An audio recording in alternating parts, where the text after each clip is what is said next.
Olá, mais uma vez aqui estamos com o nosso programa Alinhando os Ponteiros. Alinhando a nossa vida com o Senhor, alinhando a nossa vida com a realidade da vida descrita nas Escrituras, tendo uma cosmovisão correta do mundo ao nosso redor e do que Deus quer que nós vejamos dentro de nós, ao nosso redor e conhecendo verdadeiramente o Senhor e aquilo que Ele fez. Bem, nós estamos conhecendo um pouquinho mais de ciência e fé. E no programa de hoje temos a alegria de ter alguém muito especial conosco, que é o Carlos Júnior. Nós estaremos conversando sobre a natureza do homem. Quem é o ser humano? Somos um animal racional? Quem é o ser humano? Somos alguém totalmente mau ou alguém totalmente bom? Como é o homem? Vamos ver o que a palavra de Deus nos diz, vamos ver o que a ciência nos fala, vamos ver a revelação, a verdade, a natureza do homem. Então, não saia daí. O programa Alinhando os Ponteiros já começou.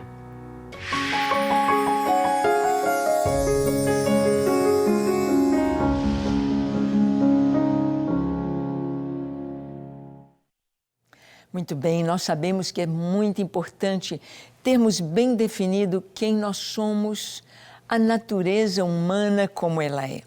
Será que a natureza humana é decaída? Será que a natureza humana é boa? Como será que Deus nos fez? O que aconteceu com o ser humano? Muitas pessoas têm muitas dúvidas com relação a isto e entram em seitas, em heresias, em religiões as mais variadas, que querem dizer que o homem é bom, ou que o homem é totalmente mau, ou que não tem mais jeito para o homem, ou que o homem vai conseguir a sua própria salvação. Nós vamos ver que a natureza do homem, conhecendo quem ele é, nós vamos entender como Deus nos fez, por que Ele nos fez e o que Ele faz para redimir o homem. Como Deus nos criou, para que Ele nos criou e como são os passos que o Senhor nos dá para conhecermos a verdade. Bem, nós temos a alegria de ter conosco o Carlos Júnior. Carlos faz parte da TDI, da Teoria do Design Inteligente, onde vários cientistas cristãos aí estão para mostrar a importância da palavra de Deus, a importância de estarmos alinhados. Então, com vocês, Carlos, para falar sobre a natureza do homem. É com você, Carlos. Olá a todos que estão assistindo ao Alinhando aos Ponteiros dessa semana.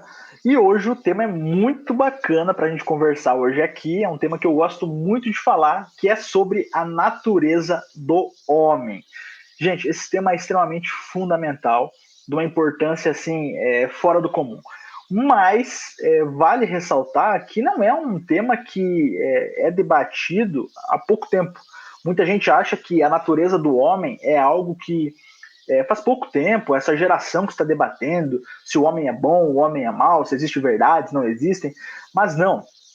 Gente, pasmem, isso é um debate extremamente antigo. Desde que o homem é homem, ele debate sobre se ele é bom ou ele é mau. A grande questão é, desde que as sociedades se reuniram, desde que o homem começou a viver em sociedade, começou várias situações onde o homem começou a questionar se ele era bom ou se ele era mau. Então nós vamos tratar um pouco dentro de algumas filosofias, de alguns pensadores da época e tentar debater um pouco sobre essas possibilidades. Se o homem é mau ou não. Vamos lá, vamos começar. Eu tenho aqui para mostrar para vocês o pensamento, por exemplo, do Nicolau Maquiavel. Nicolau Maquiavel tem um livro muito famoso chamado O Príncipe. E ele tem um posicionamento extremamente, digamos, autoritário, esse camarada aqui. Não gostava muito das democracias, hein? Mas vamos perceber o que ele vai falar aqui. Ele vai dizer o seguinte, o homem é mau por natureza, a menos que ele precise ser bom. Se você pensar por esse lado, vai fazer sentido. Por quê? O homem é mau por natureza. Ele só vai fazer aquilo que ele achar que é bom, certo? É isso que o Maquiavel vai dizer. Por exemplo, se ele vê algum benefício em fazer o bem, ele vai fazer. Vamos supor, eu vou ajudar alguém, mas assim, se eu ajudar essa pessoa pode me ajudar depois. Então, assim, eu vou sempre ajudar com uma intenção de fazer, digamos, algo em meu favor. É isso que o Maquiavel está dizendo. Então, o homem só é bom se ele ganhar algo em troca. Gente, essa filosofia ela ganhou muita força na época e hoje ela ganha muita força também, porque a gente sabe que tem muita gente que faz o bem, mas faz em razão de ganhar benefícios com isso. Mas a questão aqui não é só a motivação dela. Ele está dizendo que o homem é mau por natureza. Bom, essa é uma grande questão. Ele está dizendo que o homem já nasce mal, ele já é ruim desde criancinha, ele já tem a maldade dentro dele. E é isso que o grande rival dele, que é o Jean-Jacques Rousseau, que é um francês muito famoso, ele vai dizer que o homem, na verdade, ele é bom por natureza. E é a sociedade que o corrompe. O que ele está dizendo? Ele vai dizer o seguinte: o homem, na verdade, ele não é mau, ele não nasceu mal, ele era uma pessoa boa, uma pessoa pura, ela não tinha maldade alguma, mas ela começou a crescer e as questões sociais começaram a produzir, digamos, uma nova pessoa. Ela vai, digamos, como ele muito bem diz aqui nessa imagem, a sociedade que corrompe o homem. Vamos lá, vamos avaliar essa hipótese. Imagine um camarada, ele trabalha numa empresa onde ele é extremamente, digamos assim, sofre um grande abuso psicológico, ele trabalha várias horas, não é remunerado, ele, digamos, sofre muito preconceito dos seus colegas, é feito, digamos, sátira dele o tempo todo, ele é o que, digamos, mais sofre lá dentro. Então o Maquiavel vai dizer que, em razão de todas as consequências que ele está sofrendo na vida dele, ele está sendo corrompido pelo aquilo que está ao redor dele. Então essa é a grande questão, e é o que o Maquiavel quer dizer. Ele vai dizer que a sociedade o corrompeu, mas dessa forma, nesse exemplo que eu dei, por exemplo, as ações dessa empresa, dos colegas dele, é o que está corrompendo aquele homem, por exemplo. Da mesma forma, uma mulher que é traída, por exemplo, ela foi traída pelo seu esposo, automaticamente ela vai ver o casamento a partir daquela relação que ela teve como um problema, ela vai se sentir corrompida, entendeu? Ela vai não conseguir mais acreditar naquilo em razão do que a sociedade, do que as coisas da vida dela fizeram acontecer. E, obviamente, nós sabemos que isso também faz algum sentido, porque nós percebemos na sociedade que, às vezes, há uma motivação nesse sentido, onde se uma pessoa, digamos, ela vai sofrer em razão do local também que ela está, né? Mas o grande detalhe aqui é o que ele fala: o homem é bom por natureza. O que já é extremamente diferente do que o nosso querido Maquiavel disse. Maquiavel vai dizer que o homem é mau por natureza, ele vai dizer que o homem é bom. Então há um grande pensamento diferente aqui de dois grandes pensadores. Vamos continuar para falar um pouco mais agora sobre o que o John Locke vai falar sobre o assunto. O John Locke é muito famoso. Se você der um Google, você vai ver que o John Locke tem extremamente importância em vários aspectos, principalmente dentro da questão do liberalismo. Ele vai dizer que o homem ele nasce como se fosse uma folha em branco. Vamos filosofar sobre esse assunto agora? O que é o homem nascer como se fosse uma folha em branco? Ele está dizendo que o homem não é bom e também não é mau. Ele vai se construindo conforme as coisas que ele está vivenciando. Mas então qual que é a diferença do que o Rousseau falou para o que o Locke falou? Porque o Rousseau vai dizer que o homem, a sociedade vai corromper ele, entendeu? Só que a grande questão para ele dizer que a sociedade corrompe alguém, como a sociedade chegou a se tornar corrompida? E é uma grande questão que eu levantaria para o Rousseau. Mas o Locke vai dizer que o homem é uma folha rasa. Ele não é bom e nem mal. Ele vai tomar o seu próprio caminho. É como se ele fosse uma grande escultura a ser construída. Só que até lá ele teria que passar por vários processos aonde o autor estaria moldando ele. Quem seria esse autor? Deus. Locke vai dizer que seria o próprio ser, aonde a própria pessoa irá se moldar através do tempo, através das suas ações, através das suas escolhas e através de tudo aquilo que ela decidir fazer. Isso também faz um grande sentido, porque ele vai dizer, e nós conseguimos também perceber na sociedade, que muitas pessoas tomam decisões a partir daquilo que elas realmente querem. Mas também levamos em consideração que as pessoas estão extremamente influenciadas pelas coisas que estão tanto na mídia como também em todo o nosso planeta. Então vamos continuar analisando. O Locke ele tem uma grande diferença então do Rousseau e do Maquiavel. Maquiavel vai dizer que o pessoal é mal por natureza.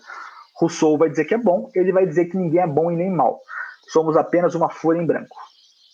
E continuando a visão desses pensadores, nós vamos falar agora sobre o Thomas Hobbes. Thomas Hobbes ele vai dizer que o homem é o lobo do homem. Uau, essa frase é tensa, hein? Em guerra de todos contra todos. Pois é, o Thomas Hobbes vai dizer que o homem é extremamente perigoso. E ele é perigoso para si mesmo. Então ele vai dizer o seguinte, o homem é o lobo do próprio homem. Por quê? Ele costuma visualizar que o homem entra em guerra contra ele mesmo. Ele vai brigar contra ele mesmo. E dessa forma, ele vai ter um grande conflito, digamos, dentro da própria sociedade, em razão de que tudo para o homem é uma grande caça pelo poder. E é isso que o Locke vai dizer, que o homem sempre está buscando o poder, independente de qualquer situação, mesmo que isso signifique destruir um povo, destruir um grupo em específico, se isso for beneficiar ele, porque ele é extremamente mau. Locke vai dizer que o homem é o lobo do próprio homem, é uma guerra de todos contra todos. Gente, isso fica muito claro que ele não acredita nem um pouco no ser humano. Ele acha que todo mundo é mal, e não só é mal, como nós somos extremamente rivais e nunca conseguiremos ser amigos. Mas será que o Thomas Hobbes está certo? Por mais que nós temos guerras, brigas, discussões e até mesmo coisas das quais nós não gostamos dentro da sociedade, mesmo assim, o homem consegue viver em sociedade.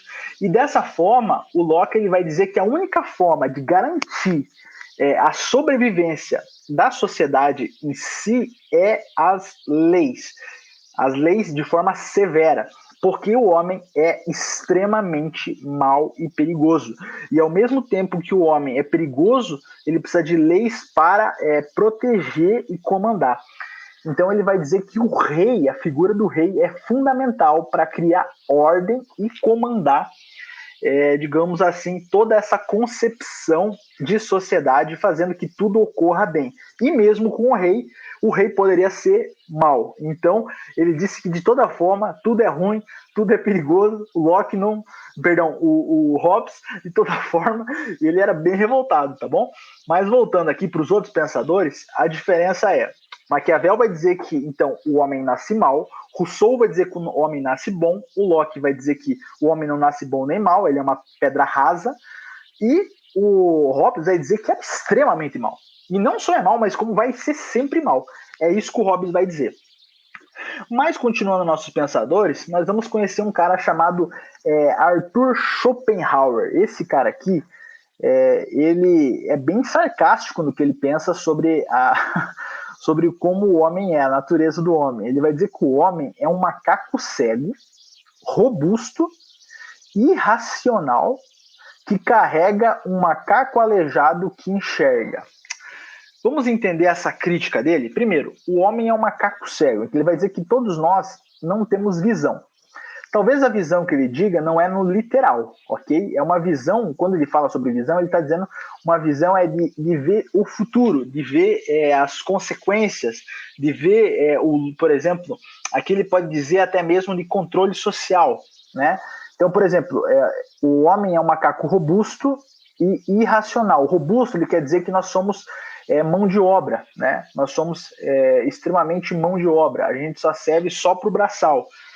E irracional, né? Irracional porque nós não sabemos o que fazemos, simplesmente fazemos, entendeu? Somos inconsequentes. É isso que o Schopenhauer vai dizer, que o homem é extremamente inconsequente. E acima de nós, nós temos então outro macaco, só que dessa vez esse macaco é um aleijado que enxerga. Entendeu? Então ele vai dizer o seguinte, ó, você é o robusto que vai carregar outro que é mais esperto que você, mas esse enxerga, e esse vai comandar você. É como se fosse aquela sátira, que eu acho que todo mundo já viu, todo dia sai um malandro de casa e um bobo, e os dois vão se encontrar. É isso que ele está dizendo, que a sociedade funciona da mesma forma, que sempre vai ter o esperto que vai estar sendo carregado pelo cara que não tem visão e não sabe o que está fazendo. Então o Schopenhauer ele vai passar a natureza do homem nesse sentido, que o homem por si só, ele não é tanto mal nem bom, isso não importa, mas o homem por si só, ele gosta de tirar vantagens, entendeu? E ele é extremamente irracional no que ele faz. E talvez ele até ousa em dizer em certos momentos que o homem é extremamente passional em tudo que ele faz. Ele é gerido e guiado por apenas emoções, por isso que ele é extremamente irracional. Ele não usa da razão para tomar as suas escolhas.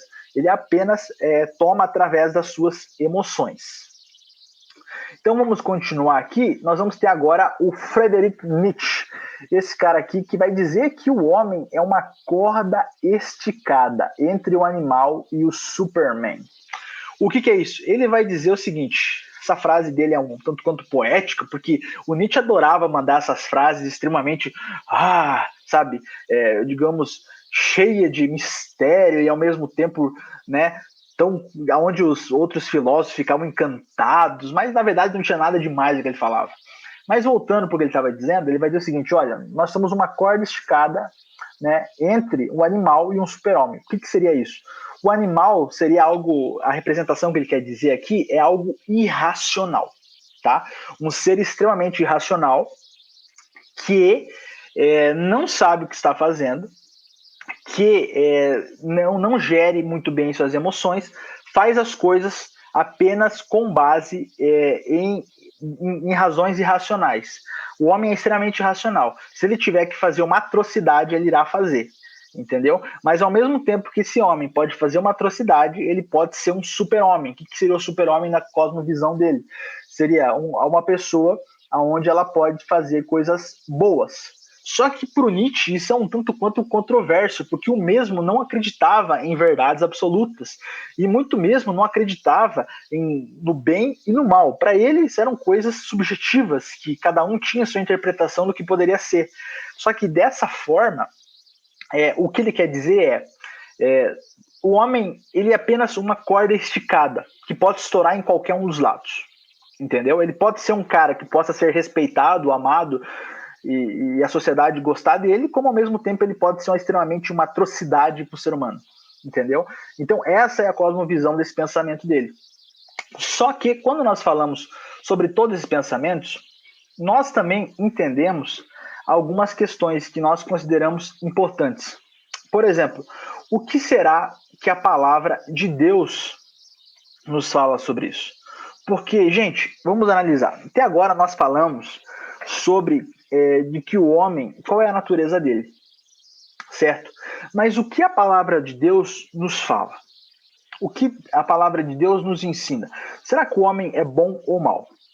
Quando você abre no livro de Gênesis, você pode fazer isso em casa e começar a estudar a partir do capítulo 1, versículo 1 em diante, no livro de Gênesis, você consegue entender qual era a visão do homem naquele momento e como Deus o fez. Então, Deus fez o homem bom, certo? Mas calma, isso quer dizer que a natureza do homem é boa? Vamos com calma, eu vou explicar para vocês. Então, Deus fez o homem bom. A natureza dele era boa. Por quê? Porque no jardim do Éden, Adão não conhecia o pecado, nem ele e nem Eva. Isso quer dizer o quê? Se ele não conhecia o pecado, e o pecado ele é o mal, então automaticamente a natureza dele era boa. Isso é óbvio, entendeu? Isso é incontestável, é racional. A grande questão é, Então a natureza dele é boa, certo? Mas vamos continuar. Só que quando o homem peca, quando há a queda de Adão e Eva, né?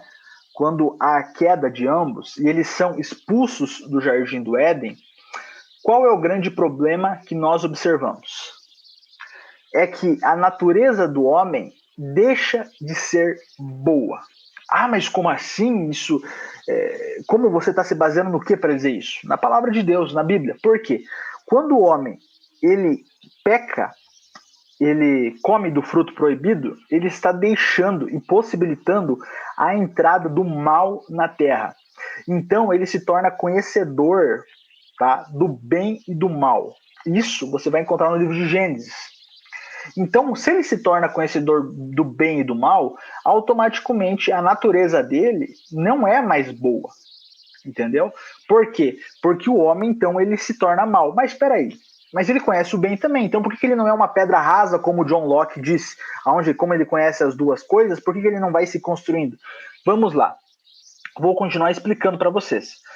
Por que a tese do John Locke não está certa? Porque quando o homem ele peca, a natureza dele vira mal. Por quê? Porque então ele está em perdição.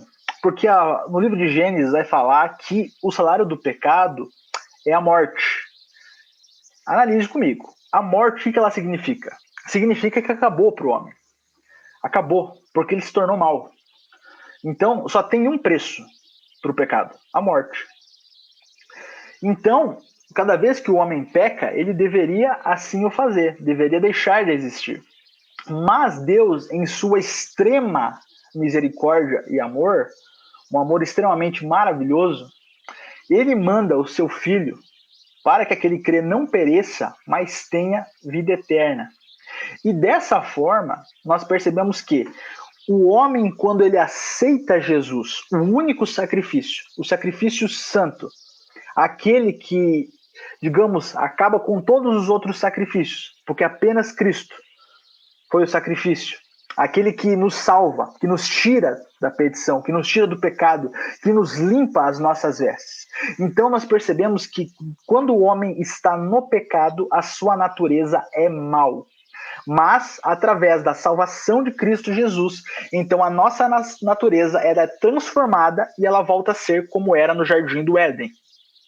Essa é a grande diferença do que Rousseau falou, do que Nietzsche falou, do que Schopenhauer, Locke, Maquiavel, de todos eles.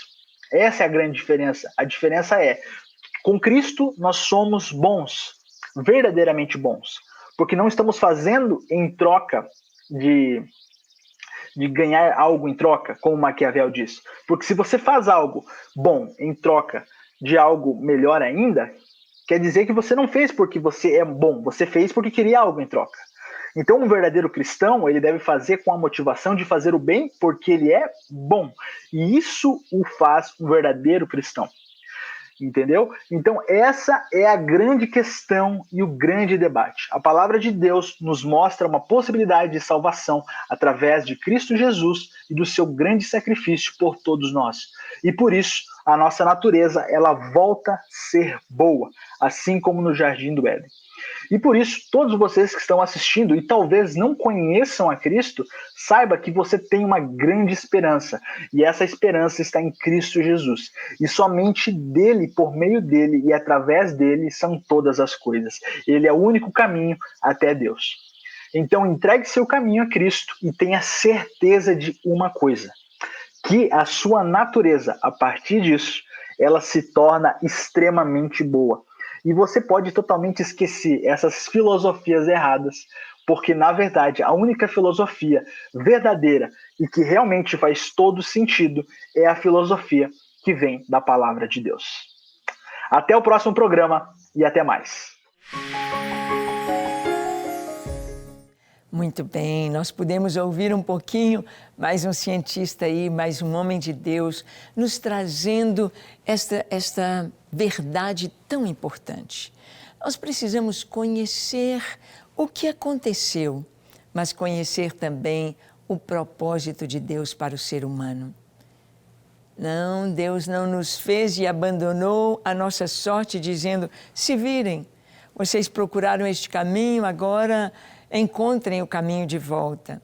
Jamais. Sabemos que somos considerados as ovelhas e, como ovelhas, a ovelha não sabe encontrar o caminho de volta para casa. A ovelha não sabe se cuidar, ela não sabe buscar a sua própria subsistência, a sua própria sobrevivência. Ela precisa do pastor, ela precisa daquele que vem trazendo para ela uma mesa farta, ou pastos verdejantes, ou águas tranquilas, ou proteção. E é o que o Senhor nos oferece. Que tal nesta hora, conhecendo quem nós somos, conhecendo quem Deus é e o que Deus preparou para nós, que tal orar? Vamos orar? Feche os seus olhos, curve a sua fronte, ore comigo dizendo assim: Senhor, eis-me aqui em Tua presença. Reconheço que me fizestes para o louvor da Tua glória. Reconheço que o Senhor enviou Seu Filho ao mundo para morrer na cruz em meu lugar. Reconheço que a minha vida só tem sentido em Ti. Por isso eu me entrego a Ti para ser totalmente Teu, hoje e para sempre. Recebe-me em nome de Jesus. Amém, amém e amém. Graças a Deus. É isso aí. Que você permaneça firme e continue estudando a palavra de Deus. Continue buscando ser cada vez mais sábio, crendo neste Deus maravilhoso e no caminho que Ele traçou para nós. Um caminho de vida e de paz. Até o nosso próximo encontro, se o Senhor nos permitir.